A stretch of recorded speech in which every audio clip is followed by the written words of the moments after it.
नमस्कार, आप देख रहे हैं भारत टीवी। मैं हूं काजल सिंह। जैसा कि आपको पता है कि हम हर बार किसी न किसी गेस्ट को लेकर आते हैं, उनसे बहुत सारी चर्चाएं करते हैं और हमारे साथ निशान जी कई दिनों से लगातार जुड़े हुए हैं। उनसे बहुत सारी चर्चाएं कर चुके हैं हम और आज फिर चर्चाओं में शामिल किया है निशान जी को, क्योंकि आज दूसरे चरण का चुनाव था। दूसरे चरण के मतदान में बहुत सारी ऐसी चीजें निकल कर आई जिसे जनता को रूबरू जरूर कराना चाहिए। निशान जी, पहले तो आपका बहुत बहुत स्वागत है हमारे इस शो में। Thank you Kajal ma'am. बताइए। सबसे पहले तो मैं अपने आपके चैनल के माध्यम से पुलवामा हमले में शहीद हुए शहीदों को श्रद्धांजलि अर्पित करता हूँ। बहुत बहुत धन्यवाद कि आज के दिन आपने पुलवामा के शहीद लोगों को श्रद्धांजलि दी। दूसरी चीज, मैं आपसे सवालों का सिलसिला भी जारी करना चाहूंगी और बहुत सारी चीजें पूछना चाहूंगी, क्योंकि आज दूसरे चरण का मतदान था।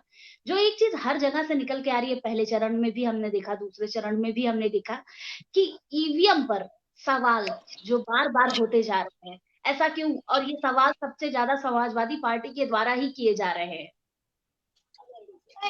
समाजवादी पार्टी के माध्यम से नहीं, बाकी सभी आप पोलिंग पे आप देखिएगा। कैराना से लगाकर कई जगह से शिकायतें आई है कि ईवीएम मशीन रातों रात गायब हो रही है। बड़े बड़े अधिकारियों की गाड़ियों में ईवीएम मशीन पाई जा रही है। चुनाव आयोग को संज्ञान लेना चाहिए। समाजवादी पार्टी ने इनको लिख के भी दिया है कि आप इस बात को संज्ञान में लेकर जल्द से जल्द भारतीय जनता पार्टी की भ्रष्ट नीतियों को उजागर करने का ये ईवीएम चोरी दोबारा से स्टार्ट हो गया है, जिसपे चुनाव आयोग के माध्यम से रोक लगानी अनिवार्य है। जी बिल्कुल। अच्छा, आपने ईवीएम की बात कही कि और लोग ये भी कह रहे हैं कि केवल समाजवादी पार्टी के ही लोग ही चाहते हैं, ये कह रहे हैं कि ईवीएम खराब है, और लोग भाजपा के लोग कह रहे हैं ऐसा कहीं भी नहीं निकल के आ रहा है।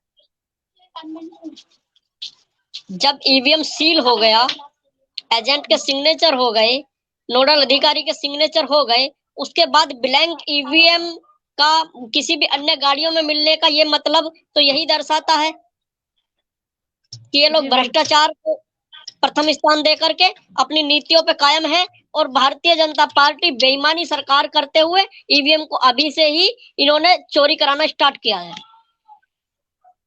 दूसरे चरण के मतदान में आपकी क्या भूमिका रही है अभी तक? क्या क्या आपने कार्य किए हैं और साथ ही आप किस तरह जागरूक कर रहे हैं लोगों को कि वो समाजवादी प्रथम पार्टी को सपोर्ट करें? प्रथम चरण में समाजवादी पार्टियों के कार्यकर्ता, उत्तर प्रदेश की जनता ने मोहर लगाकर ईवीएम बंद करा दिया है। आप सुबह से ही आप देखिएगा, पोल जो है स्टार्टिंग बढ़ती जा रही है। समाजवादी दबा के समाजवादी पार्टी के पक्ष में उत्तर प्रदेश की जनता वर्षीन का प्रयोग करके मत का अधिकार प्राप्त कर रही है, जिससे भारतीय जनता पार्टी को उखाड़ फेंक के उत्तर प्रदेश में समाजवादी पार्टी की सरकार पुनः बनेगी। जी बिल्कुल। अच्छा, एक चीज और कही जाती है समाजवादी पार्टी के लिए कि ये गुंडों की पार्टी है, और दूसरी तरफ देखा जाता है कि बुलंदशहर में कुछ फायरिंग भी होती है सपा नेताओं के द्वारा। तो आप क्या कहेंगे? क्या आपकी पार्टी जब दोबारा आएगी तो क्या ये जो राजनीति देखने को मिल रही है हमें कि गुंडा राज, वो क्या फिर से देखने को मिलेगा? देखिए, भारतीय जनता पार्टी अपनी नीतियों को, गुंडा राज वाली नीतियों को छुपाने का काम कर रही है। कई बार आपके चैनल एवं अन्य चैनलों के माध्यम से बताया गया है और पता भी लगा है कि बेटियों से लगाकर छात्रों तक, छात्रों पर लाठी बरसाना हो और गुंडों को एक्ट के तहत किसी को भी फर्जी एनकाउंटर में ठोक देना हो, ये भारतीय जनता पार्टी अपनी नीतियों पे अभी भी कायम है। निशान जी, मैंने बुलंदशहर की बात की। अभी जो कल की घटना हुई है, सपा नेताओं ने फायरिंग की है, इस पर आप क्या कहेंगे? उत्साहित तौर पर किसने, इसको अभी जानकारी, मुझे निजी तौर पर यह जानकारी नहीं मिली है कि इस तरीके की कोई घटना हुई है। अगर कोई घटना हुई समाजवादी कार्यकर्ताओं के तरफ से, जो रजिस्टर्ड कार्यकर्ता अगर हैं, तो उनके ऊपर सख्त से सख्त कार्रवाई की जाएगी। अगर वो नहीं है, खाली एक दंगा फैलाने वाले लोग हैं, तो चुनाव आयोग सख्त सख्त कार्रवाई करके उनको जेल भेजने का कार्य करे। अगर बिल्कुल सही। समाजवादी को बदनाम करने वाली बात है, तो उनका कोई भी राष्ट्रीय अध्यक्ष जी से, समाजवादी पार्टी से कोई भी किसी भी तरीके का लेना देना नहीं। निशान जी, हम आपसे ये भी जानना चाहेंगे, क्योंकि अब ये दूसरे चरण का मतदान हो ही रहा है और कुछ देर में खत्म। तो आपकी क्या भूमिका रही है इन दोनों चरण में, और आप फील्ड पर किस तरह सपोर्ट कर रहे हैं अपने लोगों को? समाजवादी पार्टी की और आप लोगों के चैनल, प्रिंट मीडिया एवं इलेक्ट्रिकल मीडिया के माध्यम से मैं समाजवादी नीतियों को जन जन तक पहुंचाने का कार्य कर रहा हूं, जो राष्ट्रीय अध्यक्ष ने समय समय पर सचेत कराकर सौंपा था मुझको। जी। ज्यादातर इसका मतलब आप न्यूज चैनलों पर ही हैं, तो एक चीज और मैं आपसे जानना चाहूंगी, क्योंकि एक जगह की हमें घटना पता चली थी जहां पर सपा नेताओं ने, और जाहिर सी बात है हमने कई जगह कई वीडियो भी देखी कि सपा नेताओं ने सबसे ज्यादा पत्रकारों के साथ बदसलूकी भी की है। ऐसा क्यों? आखिर पत्रकार उनसे मिलते हैं, बात करते हैं, उनकी चीजों को आगे बढ़ाते हैं, और उनके साथ ही बदसलूकी करना। हमने एक वीडियो और भी देखी थी जो अखिलेश यादव की किसी रैली की थी, जिसमें एक सपा नेता के साथ सपा नेता और बहुत सारे लोग थे, जिसमें एक पत्रकार को ढकेला भी जा रहा था। समाजवादी पार्टी इस बात को मानती है कि भारतीय जनता पार्टी की कुष्ठ नीतियां हैं और उत्तर प्रदेश की जनता इनको उखाड़ फेंकने के लिए तैयार है। जी। लेकिन मैंने आपसे पत्रकारों की बात पूछी है निशान जी, पत्रकारों को इतनी बदसलूकियां क्यों दिखाई जा रही हैं सपा की तरफ से? आप आपकी एक तरफ से पत्रकार, बहुत सारी चीजें पता चलती हैं कि हमें बहुत सारे नाम भी मिलते हैं कि चाटुकार हैं, और अलग अलग मीडिया खरीदी हुई है, गोदी मीडिया है। इन सब नामों का जब डिस्क्रिप्शन आता है तो ये ज्यादातर निकल कर आता है कि ये सपा पार्टी की तरफ से ही कही गई। देखिए सबसे पहले तो आप पत्रकार हैं और जी। एक यंग एज में भी है, तो आपका कर्तव्य बनता है कि समाजवादी पार्टी की नीतियों को जनता तक पहुंचाइए और समाजवादी से आप जुड़े। दूसरी चीज, किसी भी कहीं पर भी किसी भी आप बहुत ज्यादा बड़े चैनल को उठा लीजिए, वो चैनल बहुत ज्यादा ईमानदार है, और बहुत ज्यादा ईमानदार होना भी कभी कभी हानिकारक हो जाता है। ईमानदार का मतलब क्या है आपके? ईमानदार को मैं थोड़ा डिस्क्राइब करके समझना चाहूंगी, क्योंकि ईमानदार आपने बहुत यूनिक तरीके से बोला है, कुछ लंबे ही पॉज लेकर बोला है, तो मैं जानना चाहूंगी आपके ईमानदार का मतलब क्या है? ईमानदार और वरिष्ठ चैनल और वरिष्ठ पत्रकार इस बात को बखूबी बता चुके हैं कि भारतीय जनता पार्टी किन आचरण पे काम कर रही है। फिर जी। एक बार वही बात को दोहराता हूँ कि उत्तर प्रदेश की जनता मन बना चुकी है। प्रथम चरण के चुनाव में ठप्पा लगा चुकी है, द्वितीय चरण का चुनाव स्टार्ट है। आप देखिए अंतिम चरण तक भारतीय जनता पार्टी शायद अपने कुछ विधायकों की जमानत भी न बचा पाई। जी। अच्छा, कई जगह तो ये भी देखा गया कि भाजपा ने भी चुनाव आयोग को पत्र लिखा है कि हमारे यहाँ धांधली हो रही है चुनाव में, और बहुत तरीके से ये चुनाव सही नहीं हो रहा है। एक जगह तो मैंने ये भी पढ़ा था जहां पर चुनाव आयोग को पत्र लिखा गया था कि पहले चरण का चुनाव जो हमारे यहाँ हुआ है, इस चुनाव को रद्द करा के दूसरे चरण में फिर से चुनाव कराया जाए। हार उस का पर ठीक रहा कहीं तो हार का ठीक रहा कहीं तो फोड़ना पड़ेगा ना। जब उनको अपनी हार दिखाई दे रही है तो ठीक है, कोई दिक्कत नहीं। चुनाव आयोग निष्पक्ष जांच करा करके अब जो निर्णय करेगा समाजवादी पार्टी उस निर्णय को स्वीकार करेगी। जी। निशांत जी, हम आपकी नीतियों के बारे में भी जानना चाहेंगे, क्योंकि आप कहते हैं समाजवादी पार्टी की नीतियां बहुत निष्पक्ष हैं और बहुत अच्छी है, भविष्य में ये चीजें आगे हम लेकर बढ़ेंगे, तो आपकी नीतियां क्या क्या हैं? मेरी नीतियां यही है कि समाजवादी पार्टी की नीतियों लाभार्थियों को जन जन तक पहुंचाने के लिए सदैव, जब तक मेरे एक एक खून का कतरा है तब तक समाजवादी पार्टी के लिए कार्यरत रहूंगा।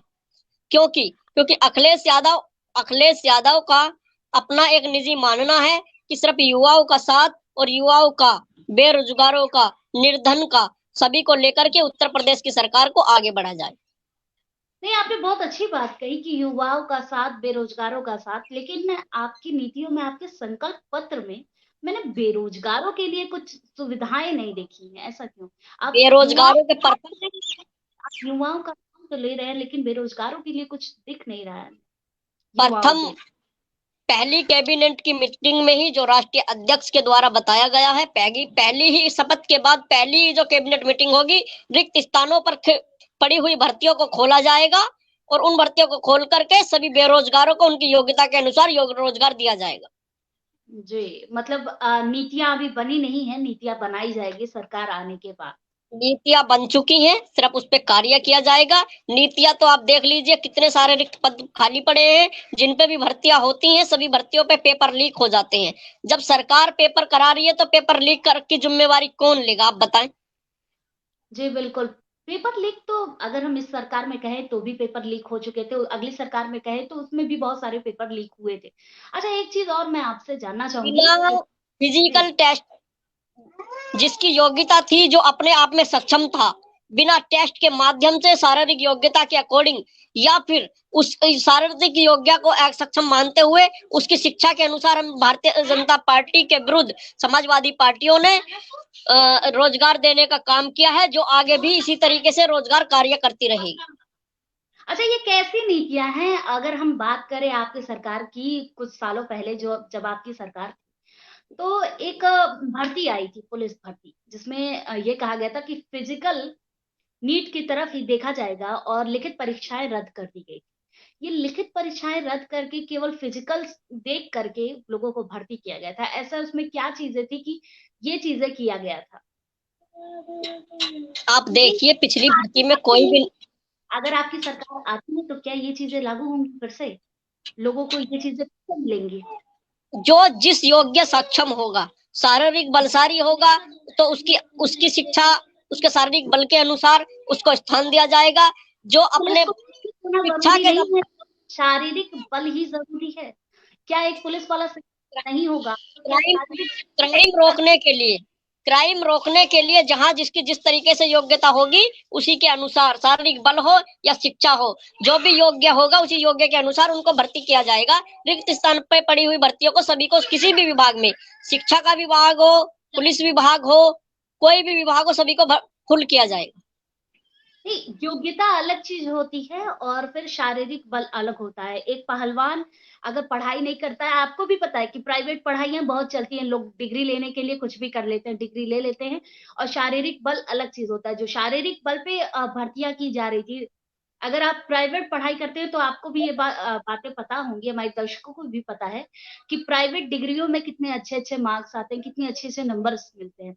और उन योग्यताओं को उठाकर जो शिक्षित, जो घर में अच्छे से पढ़ाई कर रहे हैं, उन बच्चों की योग्यताओं पर सवाल उठते हैं ऐसी चीजों को लेकर। अगर ये चीजें आगे बढ़ी, अगली सरकार आपकी हुई, तो इनको किस तरह सुधारा जाएगा? समाजवादी सरकार बनने के बाद में संपूर्ण जांच कराकर जो जिस योग्य होगा, दोबारा से एक बात को प्रेरण करना चाह रहा हूँ, दोबारा बताना चाह रहा हूँ कि जो जिस योग्य होगा उसकी योग्यता अनुसार, उसकी शिक्षा के अनुसार उसको रोजगार दिया जाएगा। बिल्कुल, चलिए, अच्छी बात है कि आप एक अच्छी से जांच टीम गठित करें और उसके द्वारा ही ये सारे कार्य हों। अच्छा, मैं ये भी जानना चाहूंगी क्योंकि आपकी पार्टी का गठबंधन एक दो तीन पार्टियों के साथ है, जिसमें एक पार्टी राजभर जी की है। हमने कहीं देखा था कि वाराणसी में ओम प्रकाश राजभर जी के बेटे का जमकर विरोध प्रदर्शन हुआ। ऐसा क्यों, और क्या चीजें देखी गई जिसके द्वारा कि इतना विरोध प्रदर्शन उनका किया गया? ये दंगा फैलाने वाले जो लोग हैं, भारतीय जनता पार्टी, उस समाजवादी पार्टी और उसके गठबंधन से बौखला गई है, और जनता का मन भड़काने के लिए अपने दंगाई लोगों को वहां पे खड़ा करके विरोध करने में, दंगा भड़काने कर समाजवादी या अन्य साथियों पर उसको मनना, उनके सर पर मनना चाहती है। ये भी कह सकते हैं कि भाजपा, अगर भाजपा ने ओम प्रकाश राजभर के बेटे पे दंगा करवाया, तो क्या भाजपा की पार्टियों का जितना भी विरोध हो रहा है वो समाजवादी पार्टी के द्वारा हो रहा है? दंगा करवाया जा रहा है लोगों के साथ मिलकर। समाजवादी नहीं, भारतीय जनता पार्टी स्वयं अपने दंगाई कार्यकर्ताओं को बजरंग दल से लगा करके, अगर ये बहुत गहराई में इन बातों को जाएंगे तो बहुत सारे एनकाउंटर हुए हैं जिनका भारतीय जनता पार्टी का और ये आरएसएस वालों का और बजरंग दल वालों का डायरेक्ट संबंध रहा है। बुलंदशहर में कुल एक एनकाउंटर हुआ था, डायरेक्ट इनके कार्यकर्ता ने उसको गोली मारी गई थी, जिसकी आज तक भी जांच अभी भी पेंडिंग पड़ी हुई है। उसका पूरा परिवार चला गया, इंस्पेक्टर चले गए। ध्यान जी, क्योंकि दूसरे चरण का मतदान चल रहा है तो हम आपसे जानना चाहेंगे, क्योंकि 55 सीटें हैं, कितनी सीटें आप जीत कर आ रहे हैं?